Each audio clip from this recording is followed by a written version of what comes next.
오늘은 십자가와 동행한 사람들 중 백부장에 관하여 함께 말씀을 묵상하고 기도하려고 합니다. 예수님께서는 예언하신 대로 잡히셨고 빌라도에 넘겨져 결국 십자가 처형을 당하시죠.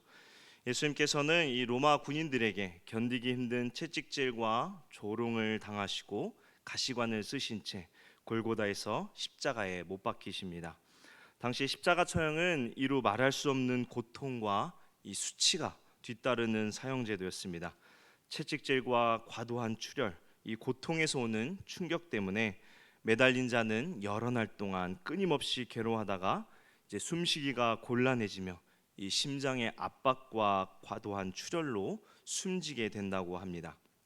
그리고 십자가 처형은 당시 로마법에 있어서 가장 악하고 천한 범죄자들에게만 해당되는 수치스러운 사형 제도였습니다. 유대인에게 있어서도 이 십자가 처형은 신명기 21장 23절에 나무에 달린 자는 하나님께 저주를 받았음이니라 라는 말씀 때문에 매우 수치스럽고 또 무거운 형벌로 여겨졌습니다. 범죄자의 시체를 나무 위에 단다는 것은 이제 그 시체를 모든 사람에게 보이고 하나님께 저주받은 자로 낙인 찍어 버리는 것을 의미합니다. 그렇게 유대인들은 예수님을 하나님께 저주받은 자로 여겨지도록 십자가 처형을 받게 한 것입니다. 자신을 곧 길이요 진리요 이제 생명이라고 말씀하셨던 예수님, 병든 자들을 고치시고 죽은 자를 살리셨던 예수님께서 하나님께 저주받았음을 상징하는 이 십자가에 비참하게 매달리게 된 것입니다. 병든 자를 고치시고 죽은 자를 살리셨던 분이 자신의 생명은 구하지 못하는 그런 비참한 이 죽음을 맞이하게 된 것인데요. 결국 예수님께서는 제3시, 이제 우리 시간으로 계산하면 오전 9시죠. 오전 9시에 십자가에 매달리신 예수님께서는 제9시, 오늘날 시간으로 하면 오후 3시까지 매달리시다가 결국 숨지시는데요. 마태복음 27장 45절과 마가복음 15장 33절을 보면 제6시, 오늘 시간으로 바꾸면은 이제 정오가 되었을 때, 낮 12시가 되었을 때 온 땅에 어둠이 임하여 제9시, 제 오후 3시까지 계속되었다고 말씀합니다.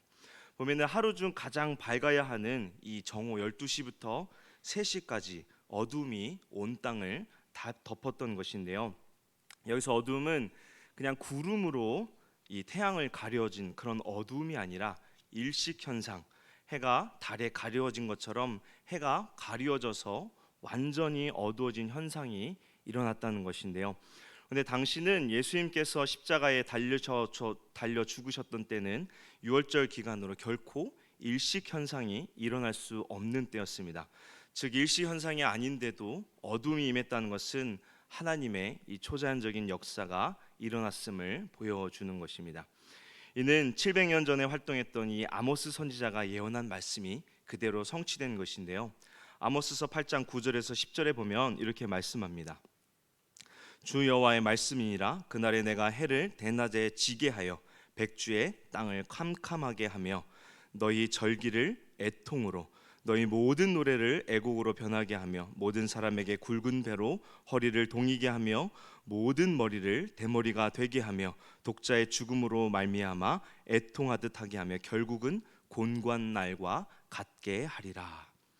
온 땅에 임한 이 어둠은 하나님의 아들을 거절한 하나님의 심판과 진노라고 말씀하고 있는 것입니다.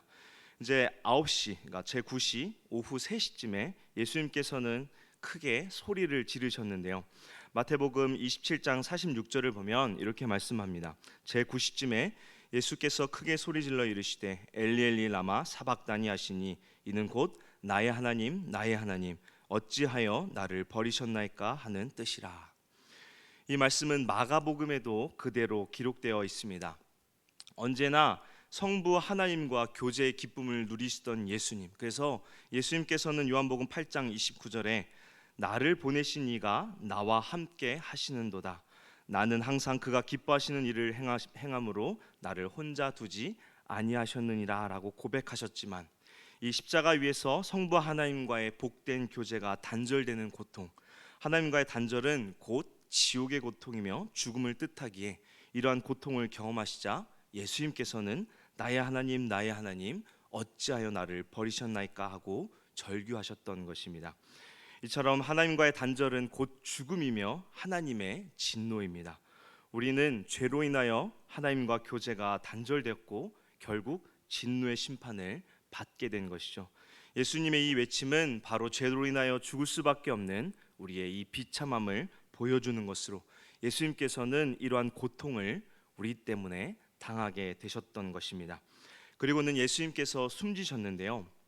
마태복음 27장 51절에서 52절을 보면 예수님께서 죽으실 때 성소 휘장이 위로부터 아래까지 찢어져서 둘이 되었고 또 땅이 진동하여 바위가 터지고 무덤들이 열리며 자던 자도 몸이 많이 일어났다라고 예수님께서 죽으시면서 나타난 이 기적의 기이한 이적들을 말씀하고 있습니다.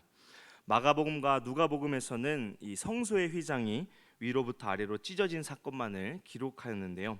예수님의 십자가에서의 이 죽음이 성소의 휘장, 이 지성소의 휘장이 그 두께가 이제 3cm 정도 되는 것으로 결코 자연스럽게 찢어질 수 없는데요.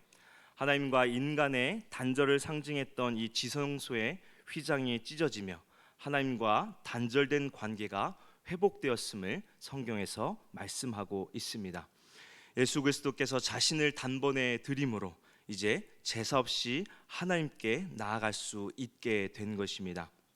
이제 예수님의 죽으심을 곁에서 지켜봤던 사람이 등장하는데요. 이 사람은 예수님의 제자도 아니고 십자가 처형을 담당하는 백부장이었습니다. 마태복음에서는 이 예수님을 향하여 섰던 백부장과 또 예수님을 지키던 자들이 함께 등장하는데요. 마가복음과 누가복음에서는 백부장만 등장을 합니다. 예수님의 죽음을 목격한 수많은 사람들, 구경꾼과 유대 종교 지도자들과 관원과 심지어 예수님을 따르던 여인들과 이 무리들이 있었지만 그 어떤 누구도 이 백부장과 같은 고백을 한 사람은 없었습니다. 백부장이 어떻게 고백합니까? 우리 마태복음 27장 54절의 말씀도 있었지만 우리가 마가복음 15장 39절 말씀을 보시면은요. 네, 우리 스크린 보시고 함께 읽겠습니다. 예수를 향하여 섰던 백부장이 그렇게 숨지심을 보고 이르되 이 사람은 진실로 하나님의 아들이었도다 하더라. 어둠이 임하고 예수님께서 죽으실 때 성소의 휘장이 갈라지고 또 지진이 일어나는 현상을 보고 오직 백부장만 예수님을 하나님의 아들이라고 고백하는 것입니다. 그리고 이 백부장의 고백은 마태복음, 마가복음, 누가복음에 모두 기록되어 있는 것으로 봐 매우 중요한 고백이죠. 여기 백부장은 유대인이 아닌 이방인인 로마 사람입니다. 그런데 그가 어떻게 십자가에서 죽으신 이 예수님을 보고 하나님의 아들이라고 고백할 수 있었던 것일까요? 이 백부장은 로마 총독 빌라도의 명령에 따라 십자가형을 집행하는 책임 장교였을 것으로 추측되는데요. 백부장은 십자가 처형을 집행하면서 예수님뿐 아니라 십자가 위에서 죽어가는 수많은 죄수들을 보았을 것입니다. 십자가 처형은 매우 고통스럽고 또 수치스럽다고 앞에서 제가 말씀드렸는데요. 보통 죄수들이라면 채찍질을 당하고 조롱과 멸시를 당하며 십자가에 매달리면 예수님 좌우편에 있던 강도들처럼 욕을 하거나 발악을 했을 것입니다. 십자가에서의 고통이 너무나 극심했기에 분명 빨리 자신을 죽여달라고 사장했거나 미친 사람처럼 살려달라고 비명을 지르다가 울부짖었을 것입니다. 이게 보통 인간의 모습이죠. 인간은 죽음 앞에 한없이 나약하며 또 죽음 앞에 비참한 모습을 보일 수밖에 없는 것입니다. 그러나 예수님은 달랐습니다. 백부장은 예수님을 채찍질하면서 가시관을 씌우고 조롱하고 십자가에 매달 때까지 함께 했었습니다. 채찍질을 당하고 가시관을 엮어 머리에 씌우고 조롱당하여도 심지어 십자가에서 무려 6시간 동안 고통을 당하면서도 예수님은 자신을 못 박은 종교 지도자들이나 또 조롱하는 백성과 관원들을 원망하거나 저주하지 않았습니다. 오히려 예수님은 이렇게 기도하셨는데요. 누가복음 23장 34절을 보시면 이에 예수께서 이르시되 아버지 저들을 사하여 주옵소서 자기들이 하는 것을 알지 못함이니이다 하시더라. 예수님께서는 도리어 자신을 조롱하는 이들의 죄를 용서하여 달라고 기도했던 것입니다. 이를 본 백부장은 충격이 매우 컸을 것입니다.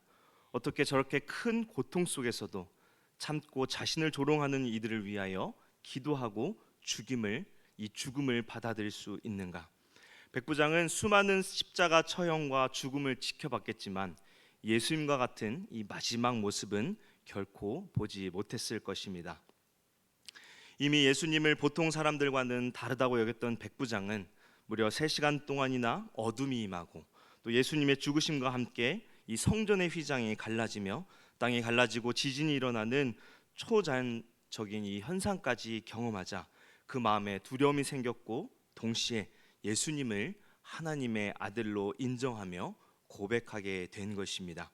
이 예수님의 죽음을 통해 결국 백부장은 예수님의 하나님의 아들이심을 믿음으로 생명의 길, 진리의 길로 나아가게 된 것입니다. 비록 이방인이고 예수님의 사건과 구약의 예언들을 알지 못했던 백부장이지만 이 예수님을 하나님의 아들이라고 고백한 이 백부장의 모습은 예수님을 십자가에 못 박아 죽게 했던 유대 종교 지도자들과는 대조적입니다. 유대 종교 지도자들은 성경을 알았지만 예수님을 믿지 않았고 거절했으며 오히려 이 하나님의 아들을 저주받은 자라고 조롱하며 십자가에서 죽도록 하였습니다. 자신들의 이 욕망과 이치에 맞지 않자 그들은 하나님의 아들 예수 그리스도를 버리는 선택을 한 것입니다. 그 결과는 얼마나 비참합니까? 이 백부장의 신앙 고백은 많은 이적을 보고도 예수님을 믿지 못한 유대 종교 지도자들의 불신앙을 드러냄과 동시에 진정 예수님께서 하나님의 아들이시며 예수님만이 생명의 길 되심을 말씀합니다.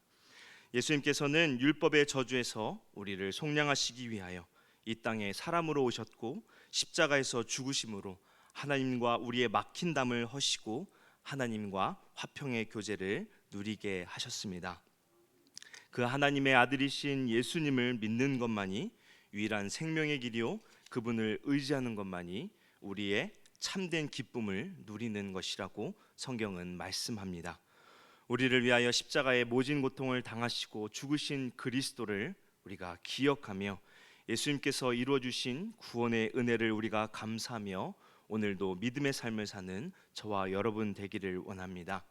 하나님께서는 우리에게 생명을 주시기 위하여 우리를 삼아 주시고 또 영원한 복 가운데 거하도록 하시기 위하여 그의 사랑하는 아들을 기꺼이 내어 주셨습니다.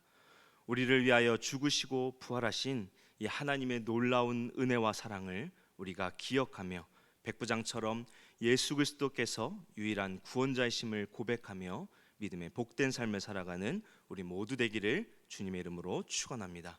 함께 기도하겠습니다.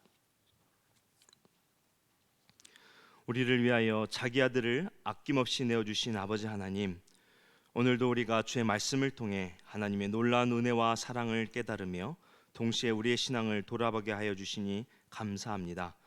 오늘 백부장의 고백처럼 우리의 믿음을 붙잡아 주시사 우리를 위하여 십자가에서 죽으시고 부활하신 우리 주 예수 그리스도를 온전히 신뢰하며 예수님의 말씀에 순종하는 우리 모두 되게 하여 주옵소서. 오늘도 삶의 자리마다 그리스도의 은혜와 사랑을 드러내는 믿음의 백성들 되게 하여 주옵소서. 이후에 우리가 주님 앞에 간구하는 모든 기도의 제목들을 주님 선하게 응답하여 주옵소서. 감사드리며 우리를 죄에서 구원하신 예수 그리스도의 이름으로 기도합니다. 아멘.